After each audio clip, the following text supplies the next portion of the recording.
कल की क्लास में हमने Coulomb's law and superposition principle पे फिनिशिंग की। अब सुपरपोजिशन प्रिंसिपल ने हमें ये बता दिया कि भाई अगर एक से ज़्यादा चार्जेज हो सोर्स चार्ज तो नेट फोर्स कैसे निकालते हैं। सिंपली कूलम्ब्स लॉ लगाओ और लास्ट में वेक्टर सम करो, है ना, ये था। अब यहाँ एक बड़ा अच्छा सा टॉपिक आता है इक्विलिब्रियम।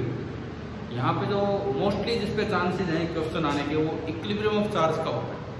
तो आज की जो हम शुरुआत कर रहे हैं हम यही ढूंढ रहे होंगे कि भाई नल पॉइंट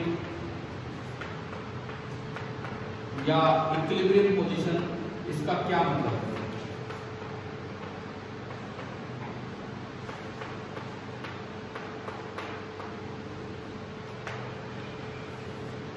नल पॉइंट या फिर इक्विलिब्रियम पोजीशन की भी इसका क्या मतलब है। देखो, नल पॉइंट का मतलब है, इक्विलिब्रियम पोजीशन का मतलब है किसी इलेक्ट्रोस्टैटिक चार्जेस के वजह से आसपास एक ऐसी जगह बनी हुई है। इलेक्ट्रोस्टैटिक चार्ज मतलब जो चार्ज किस पे है, रेस्ट पे, ठीक है। उनकी वजह से आसपास एक ऐसी जगह बनी हुई है कि वहां में चाहे किसी भी तीसरे चार्ज को रख दूं, चौथे चार्ज को रख दूं, सब पे नेट फोर्स कितना बन रहा है, 0। किसी भी चार्ज को मैं रख लूं सब पे नेट फोर्स कितना बन रहा है, 0 बन रहा है। तो वो पोजीशन क्या कहलाती है, नल पोजीशन या इक्विलिब्रियम पोजीशन। जैसे मान लो मैं केस लूं कि 2 सोर्स चार्ज है।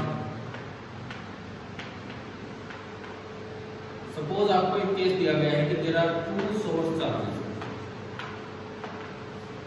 आपको 2 सोर्स चार्ज दिए गए, एक Q1 है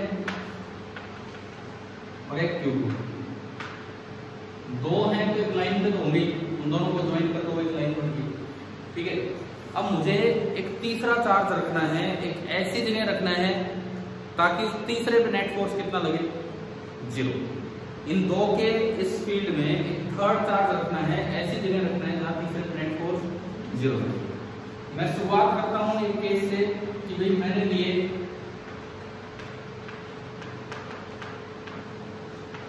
2 positive charge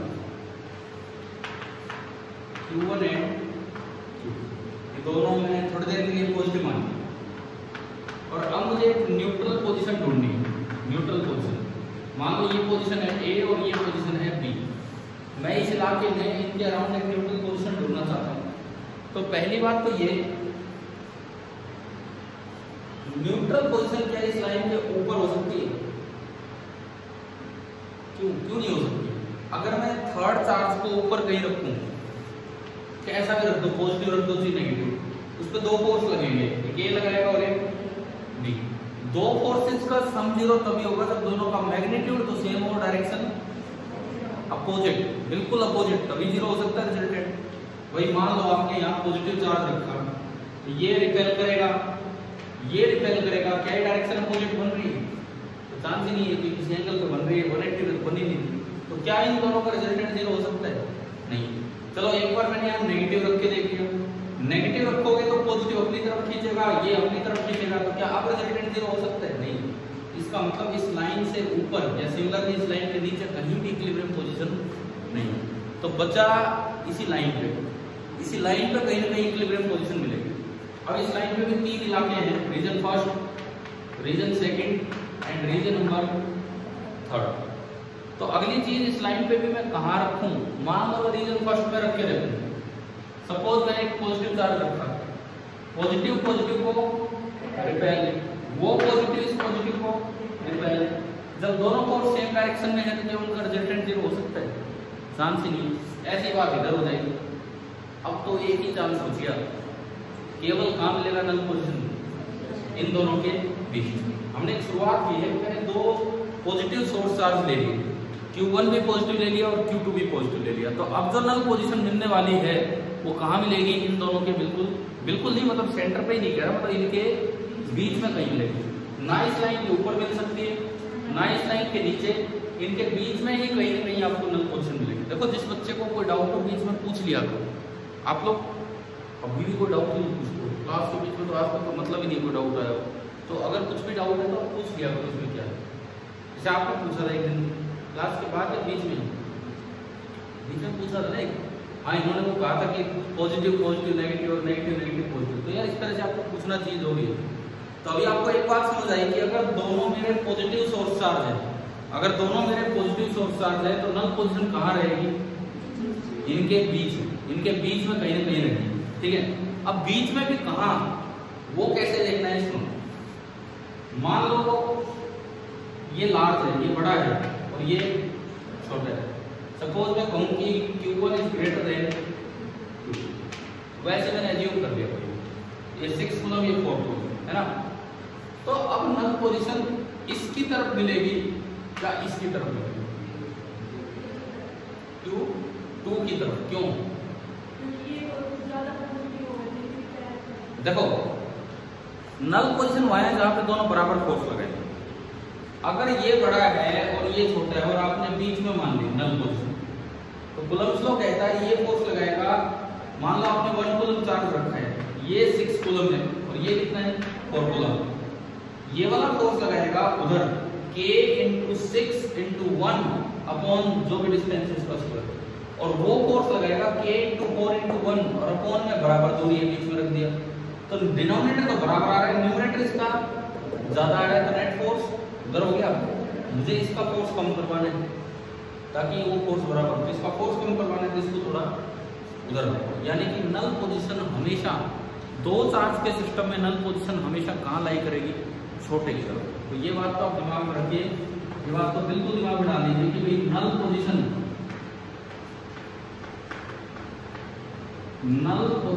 lies nearer to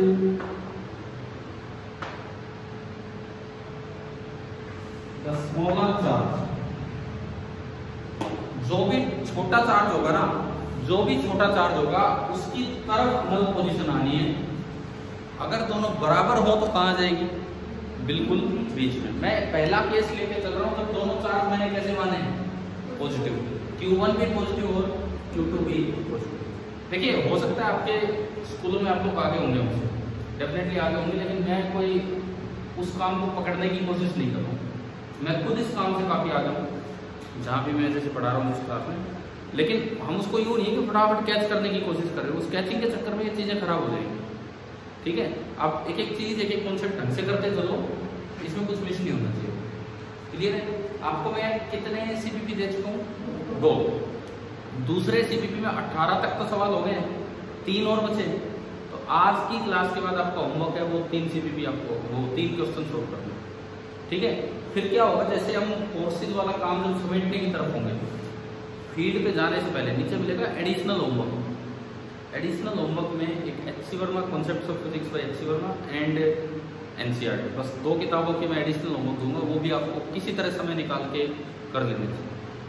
ठीक है, एटलीस्ट NCERT तो हर हाल में करनी है, हर हाल में कुछ है ना, और ऐसे कर लेते हो तो थोड़ा और बेनिफिट मिलेगा। चलिए, हम नल पोजीशन थोड़ा आइडेंटिफाई करना है। अब मैं इस चीज को प्रूव कर देता हूँ कि अगर दोनों इक्वल चार्ज है, पॉजिटिव है, तो नल पोजीशन कहाँ लाई करेगी? बिल्कुल ही सेंटर, बिल्कुल ही सेंटर पे। और भी कोई छोटा बड़ा जाए तो कैसे निकालते हैं? तो एक बार हम identification of null position question में देख रहे हैं कि भाई किस तरह से आइडेंटिफाई करते हैं। ये लिख लिया है नहीं सारा, ये जो भी कुछ है, देखते हैं हम इसके बाद। देखिए,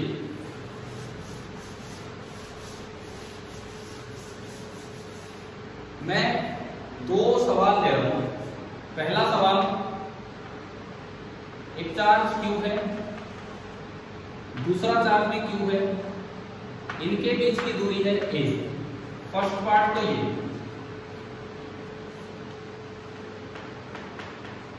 सेकंड एक 4Q है और दूसरा Q है और इनके बीच की दूरी भी है a।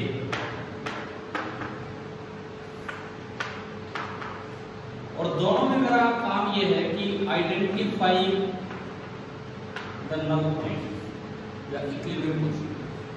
आपको आइडेंटिफाई करनी है कि इक्विलिब्रियम पोजीशन कहाँ है, कैसे है, वो आइडेंटिफाई करनी है। चलो मैं अगर इसमें देखूं, फर्स्ट वाले पार्ट में डायरेक्ट आंसर है हमारे पास, कहाँ होगी नल पोजीशन? दोनों पॉजिटिव है तो बीच में कहीं होनी, वो हम पहले देख चुके हैं। और दोनों इक्वल है तो कहाँ होगी? बिल्कुल ही सेंटर पे। इसमें किसकी तरफ होगी? A की तरफ या B की तरफ? छोटा कौन है? बी, तो ये होगी बी की तरफ। लेकिन तरफ से आंसर थोड़ी आया, बी की तरफ। ऑप्शन में तो दे रखा है बी से a/3, बी से a/2, बी से a/4, बी से a/6, तो a/2 तो रिजेक्ट हो गया। क्यों? वो तो 3 ऑप्शन और भी तो बच गया अभी, समझ गए ना? तो हम वो देखें कि नल पोजीशन निकालते कैसे हैं। सब आप पहले अपने आइडेंटिफिकेशन कर लो। इसमें भी मुझे नहीं पता कहाँ है, बस ये पता है इसके बीच में है, ठीक है? वो अपने आप आएगा सेंटर पॉइंट। आप कहीं भी मान लो नल पोजीशन, सपोज मैंने माना कि इससे कितनी दूर है x, नल पोजीशन इसमें x डिस्टेंस दूर है, इसमें भी मैं मान लूं कितनी दूर है x, किसी की तरफ मान उससे फर्क ही नहीं पड़ रहा। पहली बात आपको ये आइडेंटिफाई करना आना चाहिए कि बाहर है कि बीच में है। तो अगर दोनों पॉजिटिव है तो हमेशा कहाँ होगी? बीच में कहीं होगी, बाहर तो होनी नहीं। अब वो नल पोजीशन कैसे ढूंढे, एग्जैक्टली कैसे ढूंढे हम? तो आप क्या करेंगे, इस पे जो मर्जी वो टेस्ट चार्ज रखो, कोई फर्क नहीं पड़ता। नल पोजीशन पे तो किसी को रख लो, उस पे नेट फोर्स कितना होगा? 0। मैंने अपनी तरफ से आर्बिट्रेरी टेस्ट चार्ज क्यों रख दिया? ये बाद में प्लेस किया है, क्वेश्चन में नहीं दिया था। क्वेश्चन में नहीं दिया था, ये हमने अपनी तरफ से मतलब गिवन नहीं है। इसकी वैल्यू मुझे पता नहीं है, ये मैं ही रख के चल रहा हूँ। यहाँ भी मैंने कोई क्यू चार्ज रख लिया and this is again not given in the question. हमें गिवन चीजें केवल बस एक तो ए दे रखा है और एक ये क्यू और 4q और ये, बस ये हमें पता है कि नल पोजीशन पे अगर ये रखा गया है तो इस पर नेट फोर्स कितना होगा? 0। नल पोजीशन पे अगर ये रखा गया है तो इस पर नेट फोर्स 0 है। चलो देखते हैं, जब तक कुछ ना पता हो साइन पॉजिटिव मान लो। हमें नहीं पता ये क्या रखा है। पॉजिटिव ने पॉजिटिव को रिपेल किया, इधर की तरफ रिपेल किया, कितना फोर्स? कूलम्ब लॉ से K capital Q small q upon x², ठीक है? पॉजिटिव ने इधर से भी पॉजिटिव को रिपेल किया। अच्छा ये दूरी x, ये पूरी a, ये कितनी बची? a माइनस x, तो x है, ये पूरी a ने पूरी आपकी बच गई a माइनस x। उधर से भी पॉजिटिव ने पॉजिटिव को रिपेल किया, तो ये जो फोर्स बनेगा कूलम्ब लॉ से K capital Q small q upon a minus x का। सभी को क्लियर है? तो अब देखो, अगर इस पे नेट फोर्स 0 है तो जितना फोर्स उधर लग रहा है उतना ही इधर। मतलब मैं अगर कहूं कि F ऑन Q, क्योंकि वो नल पोजीशन पे रखा है तो इट शुड बी 0, तो आप इन दोनों फोर्सेस को इक्वेट कर दो। K capital Q small q upon a minus x का होल स्क्वायर बराबर K capital Q small q upon x²। ये तो कैंसिल हो गया है ना? तो ये तो सीधा कर दो इसको, a minus x is equal to square से स्क्वायर कट गया, a minus x is equal to. वैसे जब भी एक बात याद रखो, जब भी कभी स्क्वायर से स्क्वायर हटाते हो हमेशा मोड़ लगता है।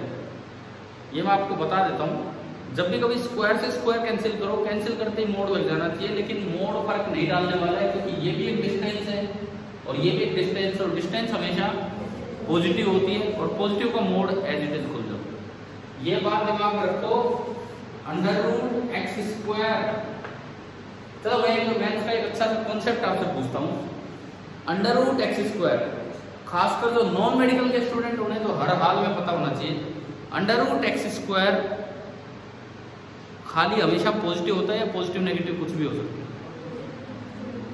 एक बार मेरा सवाल दोबारा से सुनो, आप भी जवाब देने की कोशिश करना।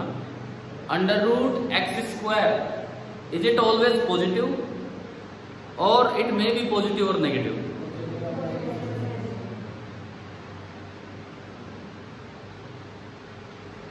बताओ, आप बताओ क्या आएगा? Positive, yes, it is always positive, it is always positive, it is always equal to mod x। अगर ये x पहले से पॉजिटिव है, अगर ये x पहले से पॉजिटिव है तो mod x as it is खुलेगा। अगर ये x पहले से नेगेटिव है तो उसे पॉजिटिव बनाने के लिए बाहर क्या लगाना पड़ेगा? माइनस। लेकिन इसीलिए हम इसे क्या लिखते हैं? Plus minus x. Plus minus x उसे नेगेटिव बनाने के लिए नहीं लिखते हैं। प्लस माइनस एक्स इसलिए लिखते हैं कि अगर x पॉजिटिव था तो प्लस एक्स ले लो, अगर x नेगेटिव था तो उसके बाद क्या लगा दो?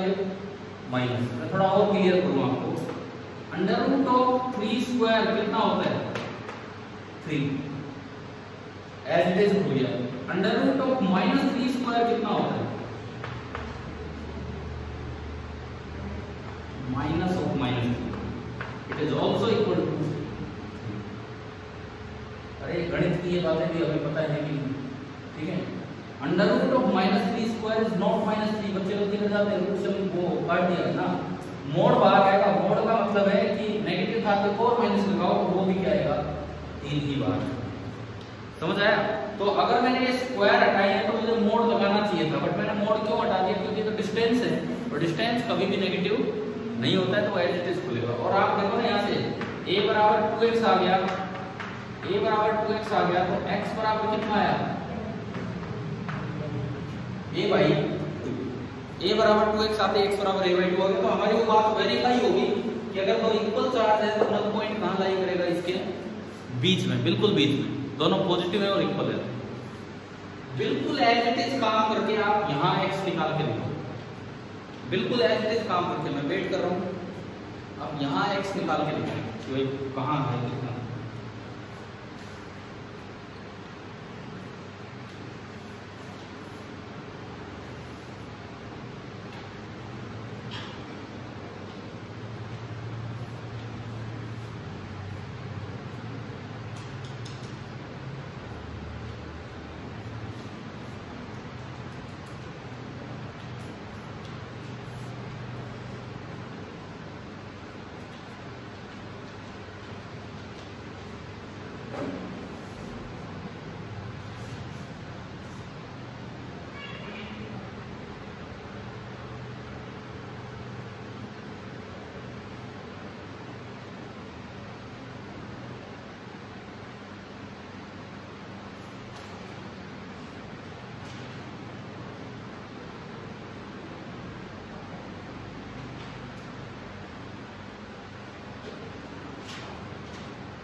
अभी आ गया कुछ आंसर, कितना है बताओ, x 2/3a बता रहे हो, सही हो सकता है बिकॉज 2/3a उधर गया, सेंटर से भी उधर गया, तो उधर ही होना चाहिए था, वो छोटा है। देखते हैं हमने फिर दोबारा इसकी वजह से इस पे फोर्स लगाया, कितना k 4q small q upon x square, और ये इधर फोर्स लगाएगा k into small q into capital Q upon a minus x का whole square. Once again f on q 0 करना है, इसका मतलब k small q capital Q upon a minus x का whole square, that should be equal to k into 4q into small q upon x plus q k गए। तो फिर दोबारा मुझे अंडर रूट तो लेना ही पड़ेगा, और कोई दिक्कत ही नहीं है, पॉजिटिव डिस्टेंस है तो मोड वोड का चक्कर ही नहीं। आपने अंडर रूट लिया 1 upon a minus x is equal to 2/x, under root ले लिया, दोनों साइड क्रॉस मल्टीप्लाई किया, x is equal to 2a minus 2x, और you can say 3x is equal to 2a, और x is coming out to be 2a/3, और ये 2a/3 जो है वो a/2 से भी उधर है, 2a/3 मतलब ये नल पोर्शन यहाँ पे होगी, इधर से केवल a/3। तो हमें एक चीज तो समझ आ गई कि दो चार्ज के सिस्टम में नल पोजीशन कैसे निकालते हैं। अगर वो दोनों चार्ज कैसे हैं पॉजिटिव, अगर वो दोनों चार्ज पॉजिटिव हैं तो क्लियर हुआ ये। अभी हम केवल नल पोजीशन निकालना सीख रहे हैं, पहले मैंने सिस्टम लिया दो चार्ज वाला सिस्टम, अब मैं लेता हूँ दो चार्ज दोनों नेगेटिव, ठीक है, फिर लेंगे एक पॉजिटिव और एक नेगेटिव, फिर चलेंगे 3 चार्ज, फिर चलेंगे 4 चार्ज, फिर यूं थोड़ी चलते रहेंगे, फिर रुकेंगे, फिर कुछ और काम करेंगे, ठीक है। देखते हैं सर, हटा दो इसको,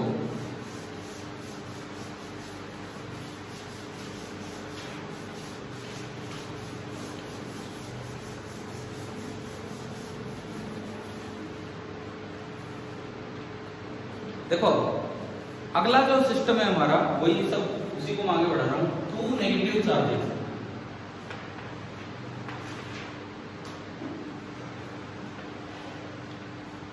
अगर आप 2 नेगेटिव चार्ज लेते हैं, मुझे लगता है हमें एक सवाल से ही आगे बढ़ लेना चाहिए, बहुत ऐसे। मान लो यहां रखा हुआ है एक -4q चार्ज, ये छोटा भी बोल सकते हो बड़ा भी कोई नहीं, और यहां रखा हुआ है +9q चार्ज, ये और ये पूरी लाइन है। सवाल वही है कि आइडेंटिफाई द नल पोजीशन। दोनों नेगेटिव, 2 नेगेटिव चार्ज, दोनों negative. Identify the null position. सबसे पहली बात तो आपको लोकेशन पता लगे। क्या ऊपर हो सकती है नल पोजीशन? ऊपर रखे किसी भी चार्ज पे 2 फोर्स लगेंगे, लेकिन अगर वो पॉजिटिव है तो दोनों ऐसे लगेंगे, अगर वो नेगेटिव है तो दोनों ऐसे लगेंगे। कभी भी दोनों अपोजिट डायरेक्शन में नहीं हो सकते हैं, तो कभी भी नेट फोर्स 0 नहीं होगा, ना ही नीचे हो सकता है। तो बचा तो वही इस लाइन पे। इस लाइन पे बाहर चेक करो पहले, बाहर मान लो मैंने कोई पॉजिटिव रखा, ये नेगेटिव भी अपनी तरफ खींचेगा, वो नेगेटिव भी अपनी तरफ खींचेगा, तो क्या नेट फोर्स 0 हो सकता है? दोनों ही उधर खींच रहे तो क्या नेट फोर्स 0 हो सकता है? नहीं। नेगेटिव रख दिया तो ये भी धक्का मारेगा, वो भी धक्का मारेगा, अगेन दोनों नहीं हो सकते बराबर। इसका मतलब फिर से एक ही जगह बची, कौन सी? बीच में। क्लियर है? तो यहां से एक रिजल्ट और हमारे सामने आता है। पिछली बार मैंने एक रिजल्ट बनाया था कि नल पोजीशन छोटे के करीब होती है। इस बार रिजल्ट ये बन रहा है कि if there are 2 like source charges, if there are 2 like source charges, like source charge मतलब या तो दोनों ही पॉजिटिव है या दोनों ही नेगेटिव। सिमिलर सोर्स चार्ज अगर आपके पास है, if there are 2 like source charges, then null point या null position lies anywhere between those charges। अगर दोनों पॉजिटिव हैं या दोनों नेगेटिव हैं, तो हमें एक बात याद ही कर लेनी है कि नल पोजीशन कहां लाई करेगी? उन दोनों के बीच में। उन दोनों के बीच में कहीं ना कहीं नल पोजीशन लाई करेगी। ठीक है? अब जैसे फिर से यही सवाल है, तो मैं बार बार इधर उधर रख के नहीं देखूंगा। अब मुझे दिख गया कि दोनों कैसे हैं? लाइक, दोनों लाइक है, दोनों एक जैसे हैं, तो नल पोजीशन बीच में। बीच में भी छोटा कौन सा है? ए पे छोटा है कि बी पे छोटा है? क्या करें? बी पे। हाँ जी, छोटा कहाँ है? ए पे कि बी पे? छोटा वाला चार्ज कौन सा है? ए वाला, बी वाला? बी। मैथमेटिक्स नहीं लगाना है हमें। Charges are compared without sign. मैंने 1-2 क्लास पहले बताया था, charges are added with sign, subtracted with sign, but compared without sign. Charges are always compared without sign. Without sign का मतलब है साइन हटा के देखो कौन छोटा है कौन बड़ा है। तो यानी कि ये वाला जो है ना, ये चार्ज कैसा है? स्मॉलर चार्ज, वो लार्जर है। तो नल पोजीशन किसके करीब होगी? ए के करीब है ना। इसके पास ही कहीं होगी, पता नहीं कहां होगी, लेकिन इसके पास होगी। अच्छा, ये दूरी पिछली बार की तरह ये मान लो, ये दूरी पिछली बार की तरह हमने ए मानी, तो नल पोजीशन होगी तो इसके करीब। अब देखते हैं कि कैसे। अच्छा, आपने पिछला सवाल किया, क्या आप Q जो रख रहे थे, क्या नल पोजीशन की वैल्यू निकालने में उस Q से कोई दिक्कत आ रही थी या वो कट रहा था? वो जो स्मॉल Q आपने रखा है, पिछली बार 2 सवाल आपने किए, क्या X की वैल्यू निकालने में Q कहीं दिक्कत दे रहा है? वो हर बार कट जाता है, कट रहा है। इसका मतलब null position is independent of the test charge. आप टेस्ट चार्ज से कुछ रखें, टेस्ट चार्ज से कुछ भी रखें, नल पोजीशन कहाँ है ये इस बात पे डिपेंड नहीं करता। यूं नहीं है कि पॉजिटिव रखा तो इधर होगी और नेगेटिव रखा तो इधर। समझ आ गई? क्लियर नहीं बात भी? Null position is independent of test charge. अगली चीज, ये ऐसी बातें यार आपके स्टेटमेंट बेस्ड क्वेश्चन में पूछ ली जाती हैं। 4 ऑप्शन दे रखे हैं, करेक्ट स्टेटमेंट चाहिए, उनमें आ जाती है इस तरह की चीजें।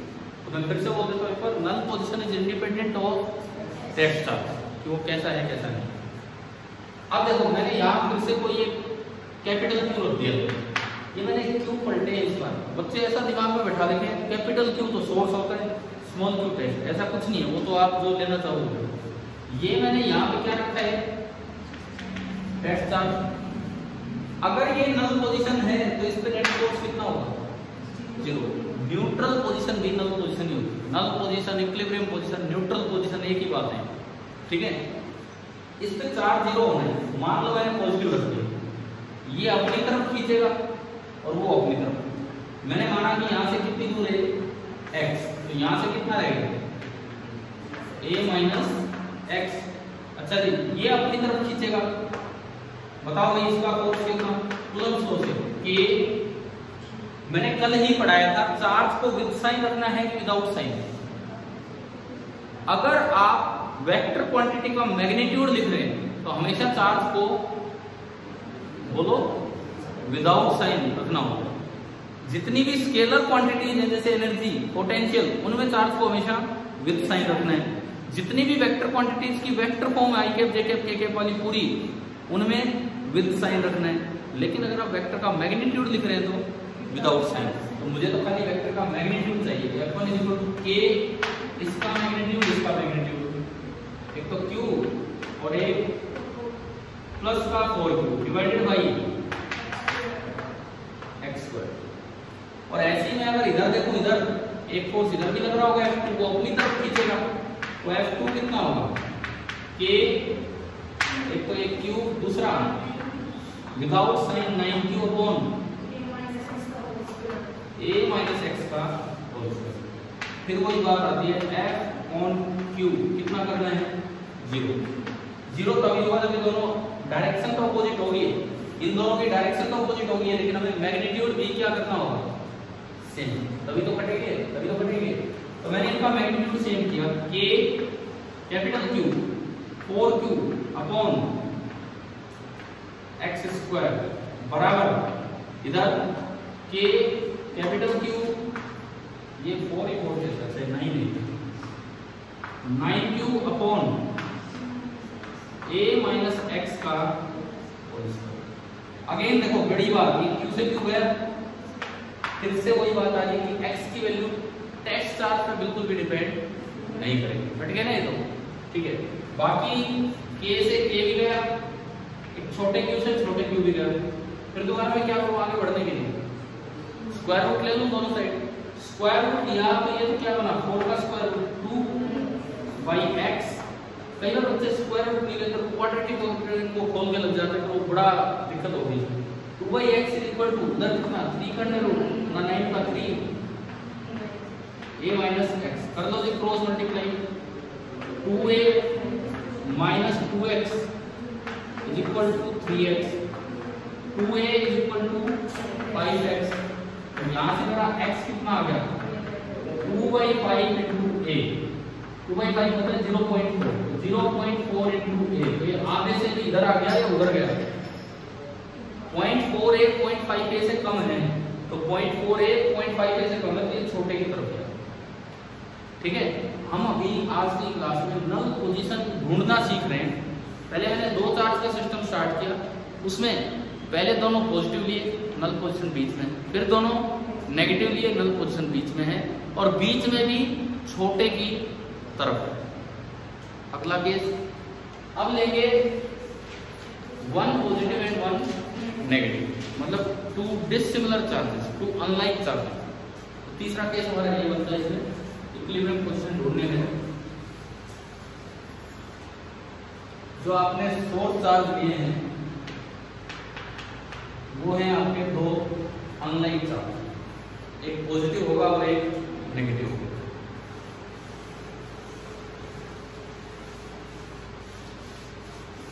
ये इन चीजों को ना दिमाग में ऐसा बैठाओ। कई बार बच्चे कहते हैं सर हमसे रटा नहीं जाता। भाई मैं रटने का नहीं कह रहा हूँ, मैं क्या बिना प्रूफ के आपको बता रहा हूँ कि ये रिजल्ट, ये रिजल्ट, ये रिजल्ट, ऐसा तो हो नहीं रहा है। आपको एक एक चीज बताई जा रही है। अब उस रिजल्ट को याद करोगे तो एग्जाम में जो एक्स्ट्रा टाइम वेस्ट होना था वो बचेगा, नहीं तो हम बार बार ये सोचते रहेंगे कहाँ है, इसमें ही बहुत टाइम लग जाएगा। तो ये चीजें तो याद करनी होती है। तो मैं 2 अनलाइक चार्ज ले रहा हूँ। जैसे मान लो फिर से एक सवाल की तरह ही चलें तो ज्यादा बेटर है। सपोज एक चार्ज तो मैंने लिया 4q और एक चार्ज मैंने लिया -q। ये आपके दो अनलाइन चार्ज है एंड आइडेंटिफाई नल पोजीशन, वही कोई सवाल सेम। क्या इस लाइन के ऊपर या नीचे नल पोजीशन पॉसिबल है? पॉसिबल ही नहीं है। ऊपर लोगे फिर से दो फोर्स लगेंगे लेकिन अपोजिट डायरेक्शन नहीं बन पाएगी, नीचे भी अपोजिट डायरेक्शन नहीं बनेगा। अपोजिट डायरेक्शन केवल इसी लाइन पे ही बनेगी। दो अगर सोर्स चार्ज है तो उसकी नल पोजीशन तो इसी लाइन पे ही लाई करेगी कहीं ना कहीं। क्लियर है ये बात? ठीक है। अब देखो मैं तो मेरी पहले मतलब मेंटालिटी ये रहेगी कि बीच में चेक करो इसमें, क्योंकि पिछले दोनों सवालों में नल पोजीशन कहाँ मिली बीच में, पिछले दोनों केसेस में। चलो देख लेते हैं एक बार। मैंने बीच में कहीं, ये हमें पता है छोटे की तरफ है, छोटा कौन है? ये है। मान लो बीच में कहीं मैंने पॉजिटिव चार्ज रख के देखा, एक बार मैं यूं देखूं क्या दोनों की वजह से डायरेक्शन अपोजिट बनेगी। ये पॉजिटिव उस पॉजिटिव को रिपेल करेगा और ये नेगेटिव उस पॉजिटिव को अट्रैक्ट करेगा। तो क्या नेट फोर्स 0 हो सकता है?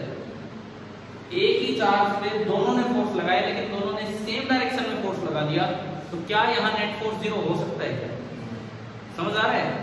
अच्छा चलो कोई ना कोई नेगेटिव रख के देख लेते हैं। मान लो मैंने टेस्ट चार्ज नेगेटिव रखा, पॉजिटिव नेगेटिव को अट्रैक्ट करेगा फोर्स इधर, ए का फोर्स इधर, नेगेटिव को रिपेल करेगा, बी का फोर्स इधर, तो ना इस पे नेट फोर्स 0 हो सकते दोनों।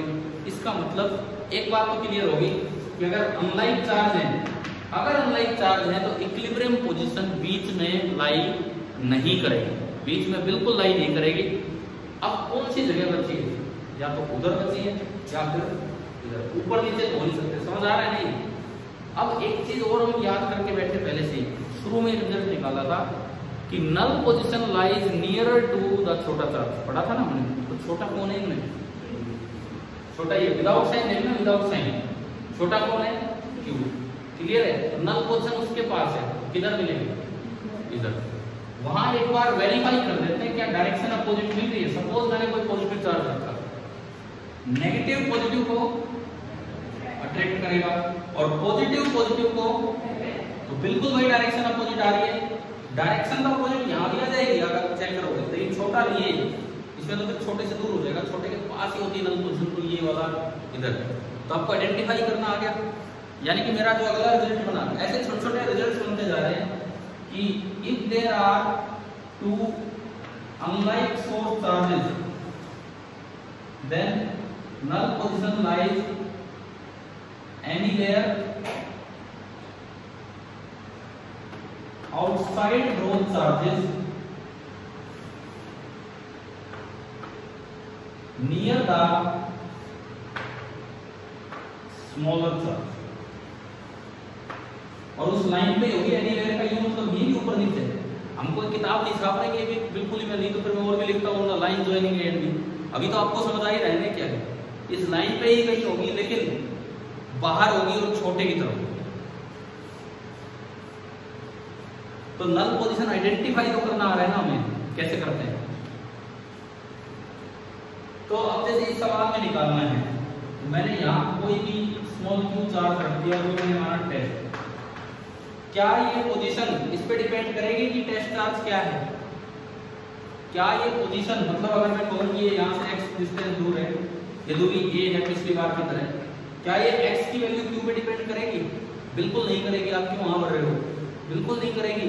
एक बीच में एक लाइन भी मैंने फिर 3-4 बार बोली, null position does not depend on the test charge. कई बार बोली है, लिख लो चाहिए बात, null position never depend on the test charge. मतलब ये इस बात पे डिपेंड नहीं करने वाली कि क्यों क्या रख रहे हो, x जो आना है वो आना है, वो इन पे डिपेंड करेगा जो आपके सोर्स चार्ज है उन पे। क्लियर ना? तो अब देखो यहाँ कोई क्यों रख दिया, चलो जो ये फोर्स बनाते हैं, a का फोर्स पॉजिटिव को ये तो f ऑफ a है और नेगेटिव पॉजिटिव को अट्रैक्ट f ऑफ b है। एक f ऑफ a है, एक f ऑफ b है। अजी सालिनी जी ये बताओ, इनमें ये B के पास है और A से दूर है, तो कौन सा फोर्स बड़ा होगा, कौन सा छोटा होगा? ये Q चार्ज B के तो पास रखा हुआ है और A से दूर रखा हुआ है, तो कौन सा फोर्स बड़ा होगा और कौन सा छोटा होगा? B और A में से बी वाला बड़ा होगा, क्यों? आंसर तो ये है कि दोनों बराबर होंगे। अरे हम बात ही नल पोजीशन की कर रहे हैं, हम बात ही नल पोजीशन की कर रहे हैं, तो नल पोजीशन पे तो कोई फोर्स छोटा बड़ा हो ही नहीं सकता है ना, तो दोनों फोर्स क्या होंगे? बराबर होंगे। आपने डिस्टेंस से देखा, बिल्कुल सही देखा, डिस्टेंस का में फोर्स बड़ा होना चाहिए, लेकिन ऊपर नहीं देखा, उसमें ऊपर के क्यू आता है, इस वाले में ऊपर खाली क्यू आएगा, जबकि दूसरे वाले में ऊपर और क्यू आएगा, तो वो सारा बराबर हो जाता है। समझ लो, नल पोजीशन पे तो दो फोर्स लग रहे हैं, तो दोनों बराबर लगे तभी तो नेट फोर्स कितना होगा? 0। क्लियर है?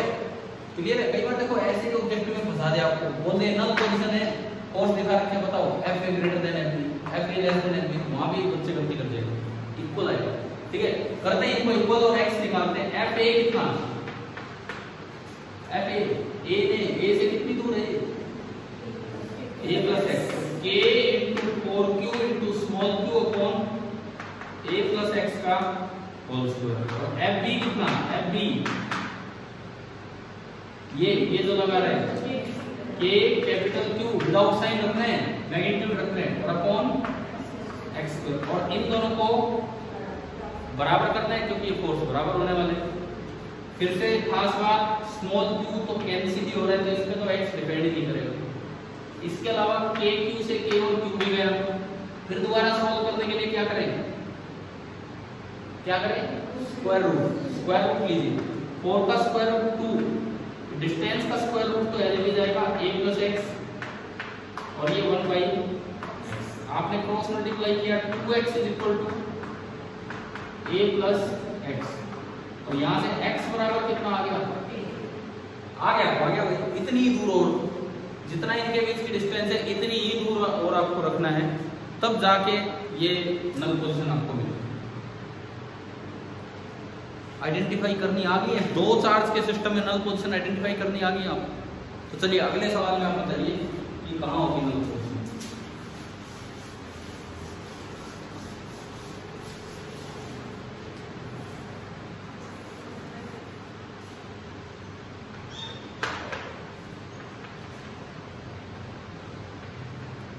मैंने फिर से दो पोजीशंस ली, एक ए और एक बी।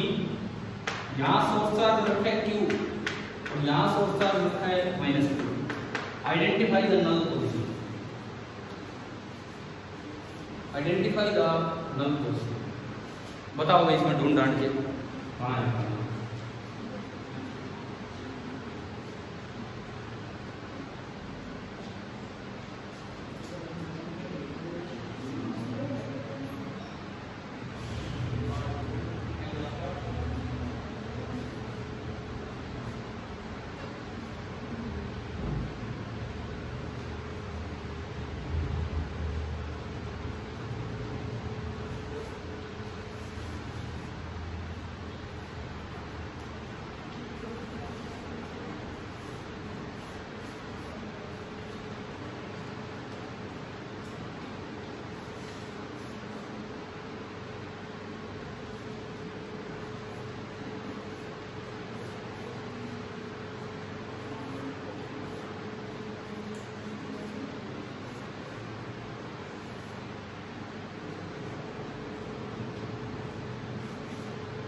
हमें कहाँ है नल पोजीशन?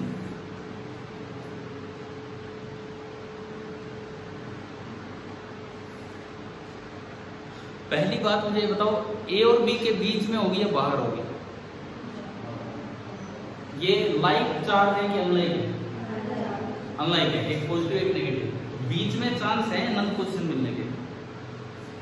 बीच में तो आप कोई भी चार्ज रख लो, पॉजिटिव रखोगे ये रिपेल करेगा, वो अट्रैक्ट करेगा, नेट फोर्स तो 0 हो जाए। तो क्या अनलाइक में बीच में हो सकती है नल पोजीशन? नहीं, कोई चांस ही नहीं। कहाँ मिलनी चाहिए? बाहर। बाहर किसकी तरफ मिलेगी? छोटे की तरफ। क्यों? क्योंकि छोटे से डिस्टेंस कम हो तो कूलम्ब्स लॉ कहते हैं कि डिनोमिनेटर की वजह से फोर्स ज्यादा होना चाहिए, लेकिन न्यूमरेटर में छोटा चार्ज मल्टीप्लाई होगा तो फोर्स बराबर हो जाता है। अब मैं अगर किसी की भी तरफ गया तो छोटा किधर है? किधर है छोटा? ना ये छोटा है ना ये छोटा है। कई बच्चे कह रहे हैं -Q इज नेवर छोटा, क्योंकि माइनस प्लस हटा के हम कंपेयर करते हैं, माइनस प्लस हटा के हम कंपेयर करते हैं, तो दोनों चार्ज कैसे हैं? इक्वल है। तो नल पोजीशन मिल ही नहीं सकती। यहां आपने कुछ रखा चार्ज बराबर है, डिस्टेंस कम है, तो इसका फोर्स ज्यादा हो जाएगा और उसका फोर्स कम। और इधर आपने कुछ रख दिया तो इसका फोर्स ज्यादा हो जाएगा और उसका कम। और नल पोजीशन पे तो दोनों फोर्स बराबर होने चाहिए। तो इसका तो आंसर ये रहेगा, नो नल पॉइंट। इस सिस्टम में एक भी नल पॉइंट नहीं है, कहीं हम बोल नहीं सकते कि भाई जहां रखने पे नेट फोर्स 0 हो। चलो ये दो चार्जेस के जो जो सिस्टम हो सकते थे मैंने सारे ले लिए, दोनों पॉजिटिव दोनों नेगेटिव या फिर एक पॉजिटिव और एक नेगेटिव। क्या ये समझ आ गया आपको? ठीक है, अब मैं एक जनरल सा सवाल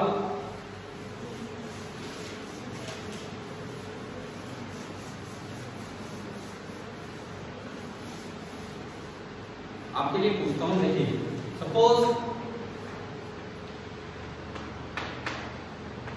ये XYZ कोऑर्डिनेट एक्सिस सिस्टम है, ये ओरिजिन है, इसमें कोई एक चार्ज Q1 यहां रखा होगा यहां, और इसका जो पोजीशन वेक्टर है विद रिस्पेक्ट टू ओरिजिन वो कितना है?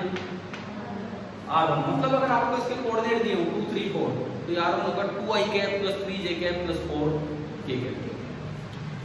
एक मेरे को चार्ज यहां बता दिया, सोर्स चार्ज Q2, और इसका पोजीशन वेक्टर क्या है? R2। और गिवन है कि Q1 and Q2 they are positive, दोनों पॉजिटिव।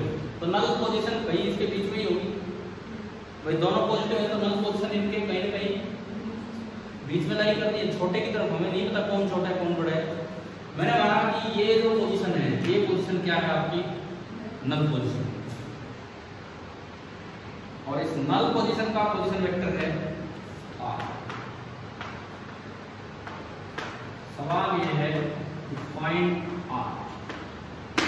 अगर आपको चार चीजें दे रखी है, Q1 दे रखा है, R1 वेक्टर दे रखा है, Q2 दे रखा है, R2 वेक्टर दे रखा है, तो नल पोजीशन कहां लाई करेगी ये हमें निकालना है।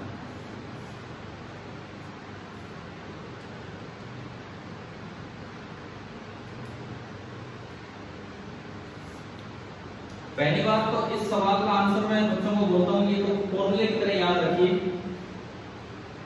क्योंकि ऐसा कोई भी सवाल आ जाए डायरेक्ट वैल्यू पुट कर देंगे, ठीक है, निकालने में टाइम लगेगा। इस सवाल का जो आंसर होता है मैं तो फॉर्मूले की तरह याद करता हूँ पहली बात। फिर उसको लेके भी आएंगे कि ब्लॉक में डालने का पर्पज ये कि एक फॉर्मूले की तरह याद रखिए। जो नल पोजीशन वेक्टर होता है R, देखें नीचे होता है √Q1 प्लस √Q2, नीचे तो ये होता है √Q1 प्लस √Q2। ऊपर √Q1 को तो मल्टीप्लाई कर दो R2 वेक्टर के साथ, और √Q2 को मल्टीप्लाई कर दो √Q1 into R2 vector plus √Q2 into R1 vector divided by √Q1 plus √Q2। आपके लिए एक बड़ा अच्छा सा एक फॉर्मूला है जो कई बार बड़े सवालों को छोटा करके आंसर दे देता है, ठीक है। परंतु फिर वही बात है, ये आया कैसे?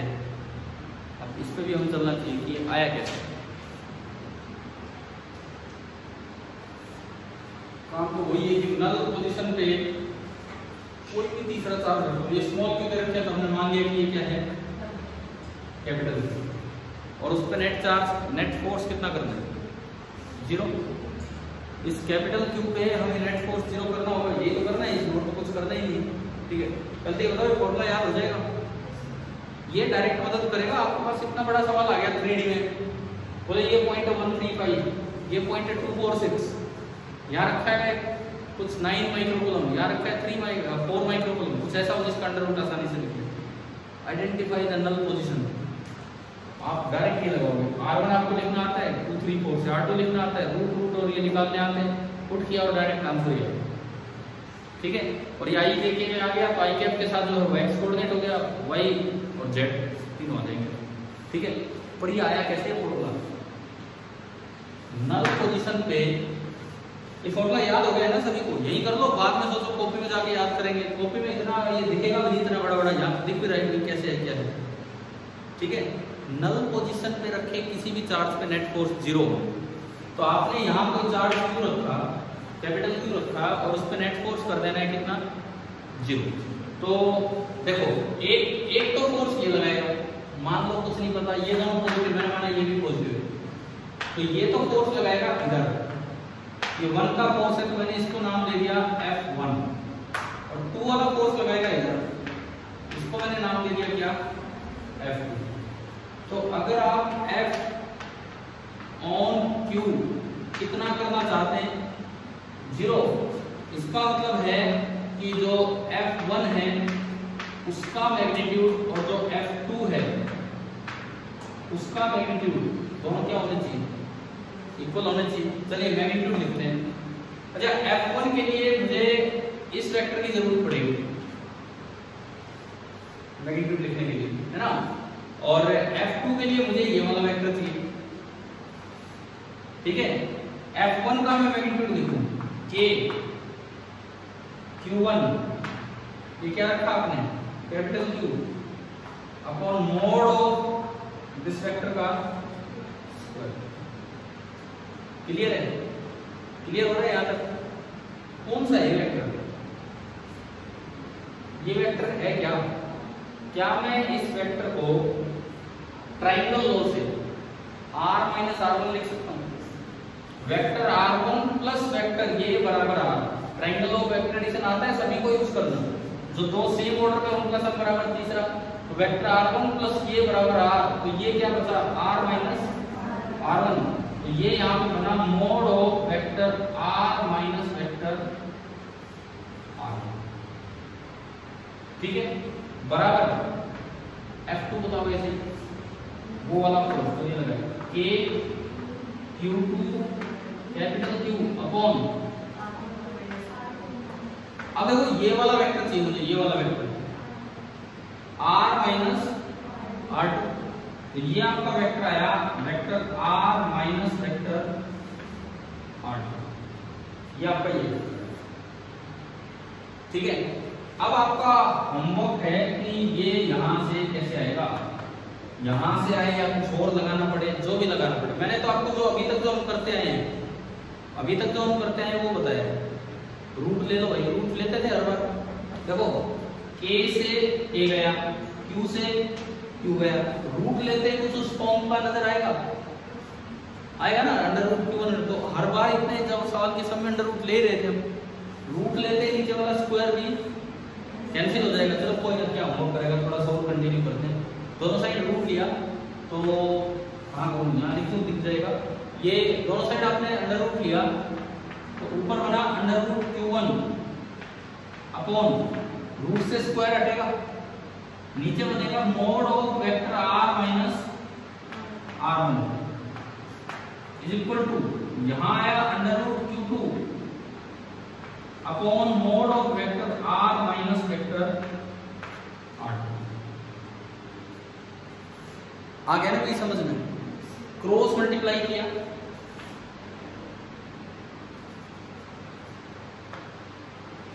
क्रॉस मल्टीप्लाई किया तो ये बन गया under root Q1 into mod of vector r minus vector r2 is equal to under root Q2 into mod of vector r minus vector r। बताओ भाई, यहां तक आया समझ? क्लियर है? अब ये ऐसे तो खुलेगा ही नहीं, मोड कैसे डाउन है? मोड लाने के लिए तो मुझे कंप्लीट वेक्टर चाहिए, मोड लाने के लिए मुझे कंप्लीट वेक्टर चाहिए। वो कैसे लाए? देखो कौन से वेक्टर को आपने बोला है r माइनस r1, ये तो आपका वेक्टर है, ये तो क्या है? r minus r1। और ये कौन सा वेक्टर है? r minus r2। तो क्या दोनों की डायरेक्शन अपोजिट है कि नहीं? दोनों की डायरेक्शन अपोजिट दिख रही है आपको, यानी कि जिधर ये वेक्टर है दूसरा उससे अपोजिट है। अब इसका यूज कैसे करें, इसको सिंप्लीफाई कर दें। इसका यूज कैसे करें, इसको सिंप्लीफाई कर दें। देखो मान लो मैं इसको बोल दूं वेक्टर ए और इसको मैं बोल दूं वेक्टर बी, तो क्या ए और बी दोनों की डायरेक्शन अपोजिट है कि? मैंने इसको वेक्टर ए बोल दिया और इसको वेक्टर बी, तो क्या दोनों की डायरेक्शन अपोजिट है? इट मींस मैं कह सकता हूं कि vector A cap is opposite to vector B cap. Clear clear. और ये देखो इसमें देखो आप रूट q1 ये r माइनस r2 कौन सा वेक्टर है? r माइनस r2 b है। Root q1 into mod b that is equal to under root q2 और इंटू मोड a। इसको मैं बोल दिया इक्वेशन नंबर 1 और डायरेक्शन वाली इक्वेशन को बोल दिया इक्वेशन नंबर 2। क्योंकि मैं मोड को कंप्लीट वेक्टर में ले जाना चाह रहा हूं तो मुझे डायरेक्शन से मल्टीप्लाई करना पड़ेगा। Magnitude into direction complete vector बनेगा। तो ये तो मैग्नीट्यूड वाला रिलेशन, ये कौन सा रिलेशन? डायरेक्शन वाला। इसको उल्टा लिखो, b इस साइड करो क्योंकि b इधर है। b cap is minus of a cap. Equation number 2। भाई नहीं समझ आ रहा हो तो बता देना क्या किया। मैं मोड तक आके रुक गया था, मुझे कंप्लीट वेक्टर में कन्वर्ट करना है, मैंने इनको a और b नाम दे दिया। ठीक है। अब अगर मैं इक्वेशन 1 को इक्वेशन 2 से मल्टीप्लाई करूं तो देखो क्या बन रहा है। अब अगर मैं इक्वेशन 1 को 2 से मल्टीप्लाई करूं तो क्या बन रहा है? देखिए root q1 into mod b और into b cap. Mod b into b cap क्या बनेगा? Vector b। Mod b into b cap क्या बनेगा? Vector b। समझ आ रहा है? तो ये आपका बना under root q1 into vector b complete vector b बराबर एक माइनस बाहर है, एक माइनस बाहर है, रूट q2 ये आया और mode a into a cap, mode a into a cap आपका बनेगा vector a। Mode a into a cap आपका बनेगा वेक्टर a। समझ आ गया भाई सभी को? ठीक है। इसके बाद b और a की वैल्यू वापस से वैल्यू रख दो। किसको आपने b बोला था? r minus r2। किसको ये बोला है? r minus r1। तो ये आपका बना under root q1 into vector r minus r2 is equal to minus under root q2 into vector r minus r1। मैंने मोड को हटा के वेक्टर कैसे बनाया, समझ आया कि नहीं? मोड को हटा के वेक्टर कैसे बनाया? क्लियर हुआ? अब तो वेक्टर आ जाएगा क्रॉस भी, इसको मल्टीप्लिकेशन को खोल दो। क्या बना? Under root q1 into vector r minus under root q1 into vector r2 बराबर minus root q2 into vector r and minus minus plus root q2 और इंटू वेक्टर r1। 4 टर्म्स बन गई आपकी, 4 टर्म्स बन गई। ठीक है। इसके बाद इस r वाली टर्म को एक साइड कर दो, इसको एक साइड कर दो। तो जब आप इसको उधर उठा के लाओगे तो ये माइनस का प्लस हो जाएगा और r कॉमन लिया दोनों में से, क्या बचा अंदर? Under root q1 plus under root q2 और इंटू वेक्टर r बराबर इस माइनस वाले को उधर ले जाओगे तो क्या बनेगा? Positive. Under root q1 into r2 वो एक प्लस पहले बैठा है, under root q2 into r1। क्या समझ आया? और लास्ट स्टेप क्या बचा है? इसको डिवाइड करते ही क्या ये हमारा एक्सप्रेशन आ गया है। ठीक है। तो हमारे लिए काफी काम का फॉर्मूला है जो हम याद रखें, बिल्कुल याद रहना चाहिए कि ये क्या है क्या नहीं।